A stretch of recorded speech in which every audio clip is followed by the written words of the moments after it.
It is 2025 and we have some serious goals we are going to accomplish this year. I am going to show you how I use my giant wall calendar to track and accomplish my goals each year.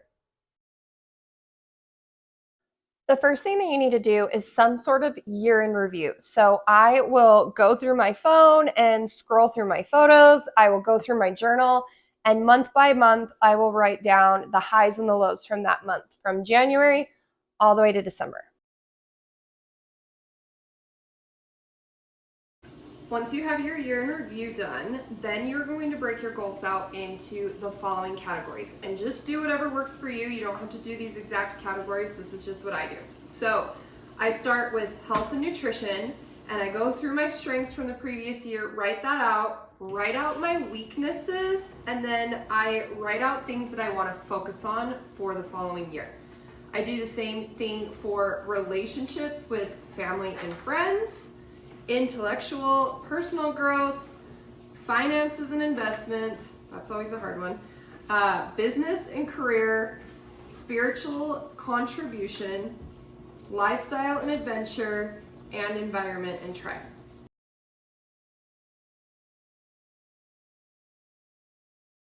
One other thing that I will do as I go through and do my goals is I will rate each of these categories. So for example, one of my years, I started out the year, my finances, I rated a 5 out of 10.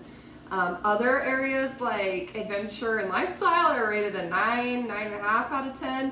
So that just helps me to see which areas I want to focus on and set really specific goals in, because in order to achieve your goals, you've got to make them measurable and you've got to make them realistic.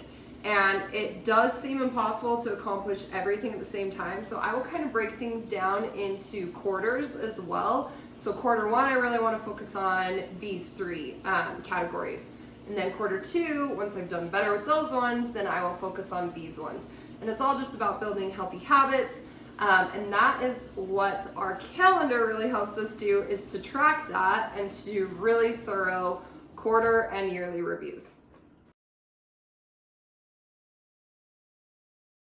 Okay, so now to how we actually have our calendar help us accomplish our goals.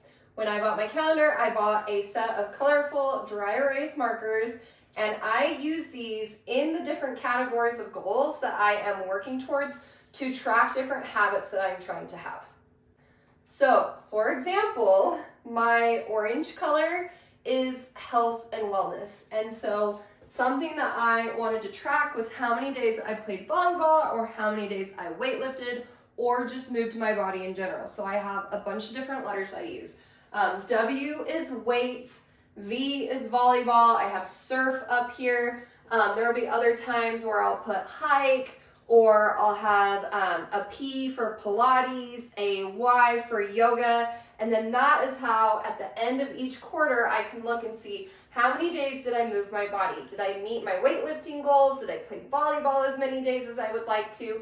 And then I'm able to put it over here and see that in quarter one, I moved my body for a total of 39 days. And I thought that I was actually super active in quarter one. And then looking back, when you think of about 90 or so days in each quarter, that's not that good. And so in 2025, I'm bumping that goal up, and I want to do weight training 3 to 5 days a week, if not more, and move my body in different ways. So that is a goal that I've started for 2025.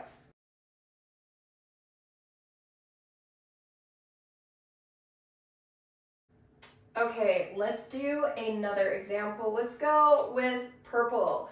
And purple fits under the relationships with family and friends, as well as environment and tribe a little bit.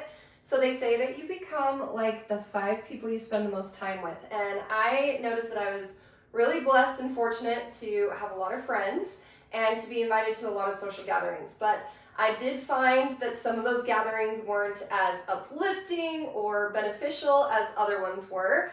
And since time is your most valuable resource, I decided to start tracking who I was spending my time with. And so I would write down each of my friends that I spent time with, and also knowing that I'm a big people person, and so it is really bucket filling for me to be with my friends and different loved ones. And so that was a way that I was able to track Who am I spending my time with? Is it uplifting? Am I feeling good when I leave, or am I feeling drained? And then I was able to each month pick out different consistencies and how I was feeling, as well as just really make sure that I am investing into the relationships that also invest into me as well.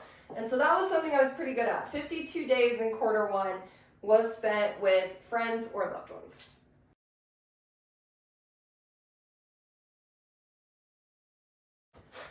Let's do one or two more examples and then we will be done because you're going to get the gist. Another one I used for this blue marker was tracking how many days I cold plunged. I absolutely hate the cold, but it was something I really wanted to do for my health. And so I would do a snowflake every single time that I cold plunged. Fortunately, I met my goal for how many days I wanted to do it each quarter. And my reward for that was buying myself a sauna, which is another health habit that I will be tracking in 2025 is how many days I sauna. So far, it's been every day this year.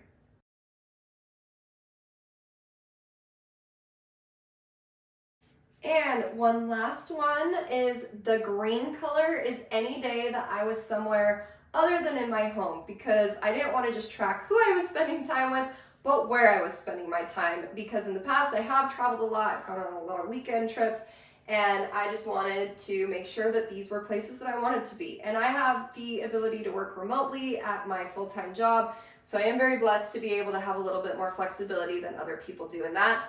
And so I was able to go through and track where I spent my time.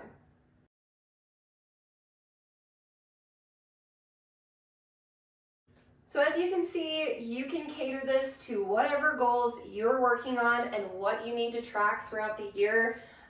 Something that I think would be really interesting if you're trying to save money, it would be great to see how much money you're saving each week, or maybe if you're trying to cut down on expenses, you have to write in every single day what you bought that you didn't actually need, that goes beyond your basic bills and necessities.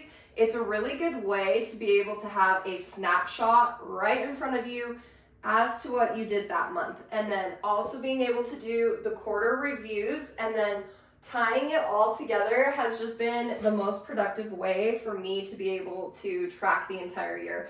And it's crazy when you start it out, it feels like there's so much year to live, and there is. And it kind of makes me sad every year when I have to go and erase it, but it's really cool to look back and see how much I did, how much I accomplished, and just being a little bit more intentional. So living intentionally versus just like letting life happen, I've noticed a significant change in my life and my happiness, and also the goals that I'm able to achieve since I started using my calendar. Okay guys, I hope this has been helpful. Good luck with your goals and go after it in 2025. Let me know in the comments if you have any questions, and also maybe put what your number one goal is that you are hoping to achieve this year. Thanks.